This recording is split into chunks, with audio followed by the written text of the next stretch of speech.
Skippity Nick, I'm going to put a Christian underneath you. Oh, okay. Gross. Got it. Got it? I don't like any of it. No, that's what wingmans are for. That's perfect. Yeah. You're going to put a Christian underneath me? But Ginny didn't know that Christian was Skippity Nick's roommate. Not Okay. until I got in the car and he's like, hey, I'm actually Skippity Nick's roommate. He's a douche. Don't let him bother you, but I'll show you where I live. Well, But don't you already know where he lives? I was there the night before. Yeah. Well, So here comes the fun part. Well, every turn that I'm taking, because I'm putting my blinker on and he's saying go left. I'm like, okay. And then I put my blinker on right and he goes turn right. Yeah, no shit. Glad I'm the one driving. He goes, wow, you really do know where you're going. who knew that females had brains? Fascinating. Who knew that I was there? You know left and right? You're a keeper. So, but he's drunk and doesn't realize I'm putting my blinker on before he's telling me the directions. And then he's like, wow, you really are familiar with this area. So we go in his room. Which is just down the hall from Skippity Nick's room. Right across the hall. Down the hallway. And I realize at this point, I'm like, oh, I am room spinning drunk. When I was driving, I thought I could drive easily. And then all of a sudden I'm like room spinning drunk, should not drive. He's like, you probably shouldn't drive. I'm like, I'm not going to. So we go in his room. One thing leads to another. Who knew that was coming? I wake up in the morning to someone is in the bed next to me, Christian, and I hear someone in the kitchen doing dishes. And I'm wondering, how am I going to get out of this room and do my walk of shame just to exit without going past? I do manage to, he's like, can I get your number? And I told him, we're good without it. Like, we're good. Last night was great. We're just going to go ahead and move on. So I get in the car to drive back to FSU. And my girlfriend calls and says, what happened with Christian last night? And I say, well, and she goes, well, let me just tell you, Nick already knows. I'm like, oh.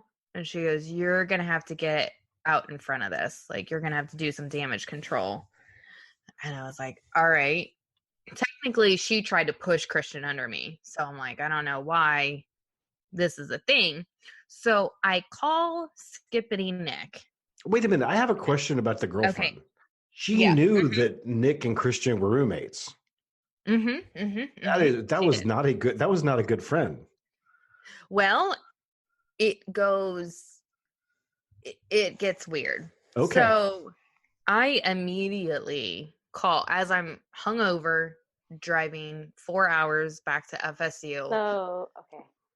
I call Skippity Nick and he answers and I said, hey, I just want to apologize. And he said, oh, okay, well, why are you apologizing? I said, well, I did see you with the blonde last night skipping out of the bar. And he goes, no, you didn't. What? Okay. All right. Well, I was not just seeing it. Regardless, let's just skip ahead. I was at your apartment last night. He goes, you were? And he gets a little nervous. And he goes, no, you weren't. It was Friday. I said, no, I was there last night. I just, I was in the room next to yours. And I tell on myself. And then I call my girlfriend. I said, cat's out of the bag. And he said, well, I can't really get mad at you. Like, we're not exclusive or anything. Like, you don't have anything to apologize for. I'm like, you're fine. I felt like that was kind of disrespectful. I didn't really know he was your roommate until I was in the car. And then anyway, it was a long story, blah, blah, blah. So then my girlfriend calls and says, hey, and I said, Skippity Nick knows. And she goes, God damn it, Skippity Nick. yeah. And she goes, no, I just talked to him, and his best friend Nick doesn't know.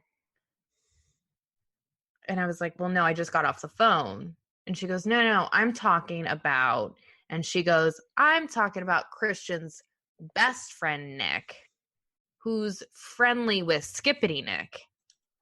I'm very confused. Okay, so you this got is your the part Nicks crossed. I got my Nicks crossed. My Skippity Nick is very confused. Yeah, and your microphone just went out. Yep. I'm looking at my mic. I'm good. Okay. I'm red. So I was wondering how to tell the story without it being a clusterfuck, but here is the synopsisize. Can you please synopsisize? Skippity Nick was friendly with another Nick that was at the party that we were at. My girlfriend was trying to warn me that Christian was going to tell his best friend, which is not his roommate Skippity Nick. Because he didn't even like his roommate, Skippity Nick. And I just said, you know what? Fuck it, because the names are the same. I'm just going to tell him myself. And I didn't need to. And you didn't need to. But you did. So you created the train wreck. Yep. By confusing Nicks. And Cassie's. How was Cassie involved in this? I couldn't even wait. Oh, never mind. I couldn't even wait realized like 10 minutes. Cassie's a couple of bottles into this now. We've got the second version of Cassie. Bottles. We got Esmeralda coming out. We got Esmeralda. She's here. Okay. Firstly, I'd like to say to both of you, fuck you. Secondly, I have had 2.5 glasses of wine and half of it gin and tonic. That is a giant glass. No, it's not. Look at it. No, it's not. It's as big as your head. Take a screenshot. Take a screenshot. This is the size of the glass. This is my Jenny's taking a screenshot. Hold on. Talk, Cass. It's like one of those like perspective shots. Brian, stop talking. Cassie, talk. Hello. Okay. Not the size of my head. And the wine only goes a fourth of the way up if you pour a proper glass. And I have only had a couple glasses. You can't put this on me. How dare you, sir? I think we'll just let our listeners comment below on Instagram on whether or not you think Esmeralda showed up. She totally did. She totally showed up. Fuck you both. Honestly, you both have no idea. Brian? Yes. Have you ever been a train wreck? Because traditionally they just talk about girls being train wrecks. But I think the biggest train wreck in my life at this point has been the recording of this podcast. So we're just going to go with that. I don't know that. Here's the thing. And I'm not trying to I don't think these are train wrecks. Like I get that like any other situation where I replace myself in your shoes and have these interactions with two other women, etc., is not a train wreck. It's just like being a guy. Like, I think that you guys are judging yourselves too much. And like, this is the shit that happens. It's not train wreck worthy. Well, I don't know. I think if you feel like it's making poor choices and it's hurting your soul, then absolutely. So mine didn't hurt my soul. I think it's a reflection on women in your the way you're viewing this situation. Yeah. Because to be fair, there was 2 men involved on both of my sides of my conversation. There's 2 men, and one that took it that was highly engaged, right? Yeah. So it wasn't just me; it was two people, right? So, but I think that there is a condition in which women hold this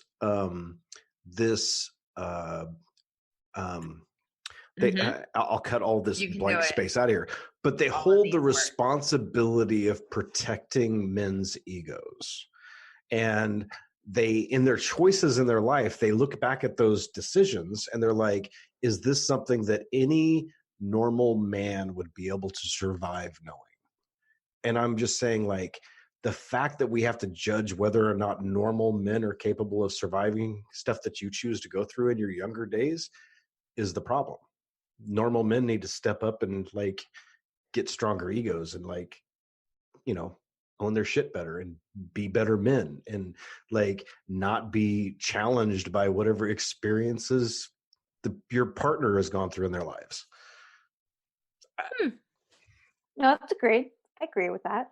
Yeah. I agree with that Because as I well. think that we continue to create the situation where women devalue and hurt themselves over these decisions because they feel like they've ruined their opportunities moving on with their untrain wrecked life, I guess.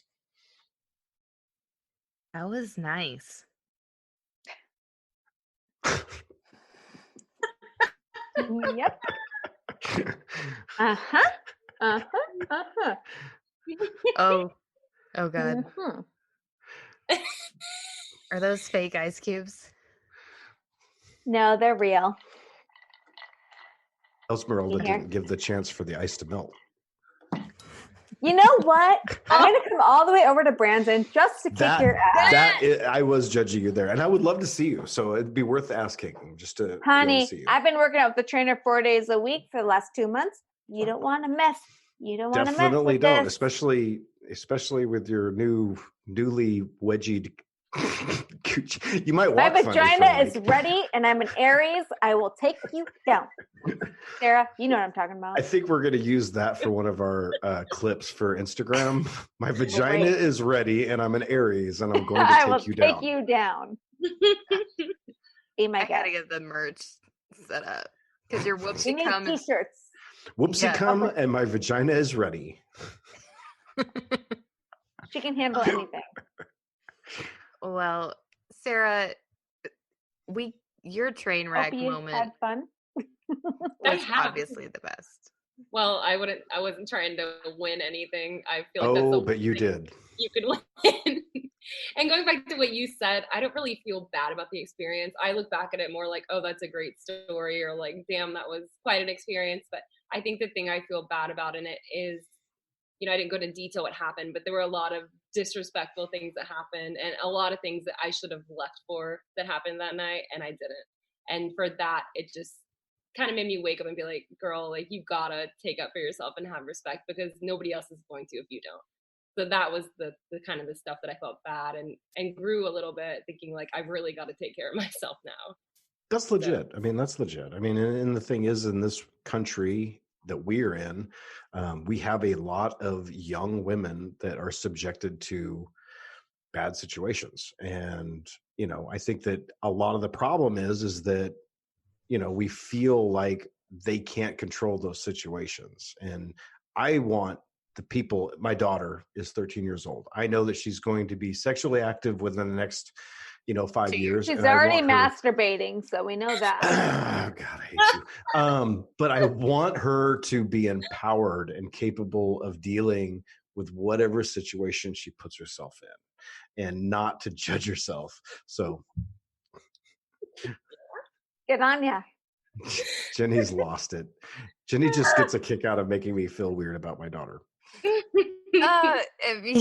you've got a weird confession involving your train wreck phase, send your Jenny, story. can you do that again, please? Yeah. Whew. If you If you've got a weird confession that involves your train wreck phase, please send your stories to itgotweirdpod@gmail.com. Nailed it. Oh, for crap's sake. Well, if you've got a weird confession that involves your train wreck phase, send your stories to itgotweirdpod@gmail.com. How dare you? I'm a host of this show. We've lost Jenny, and Cassie's got Esmeralda showing up. And poor Sarah. Thank you, Sarah, for joining us today, by the way. Yeah, this has been so fun. Like, this whole program and everything is really cool. It's super professional and legit. And I'm Super fun. professional. It is. I'm really impressed. Totally impressed. Thank you so much, Sarah and everybody, for getting weird with us. Until next time, Go find a weird moment. go find it. Bye. Bye. Thank you for listening to It Got Weird. It Got Weird is produced by Ozarks Marketing Group with music provided by the Toadies. Remember to check back with us at It Got Weird. So Sarah, Cassie and I need to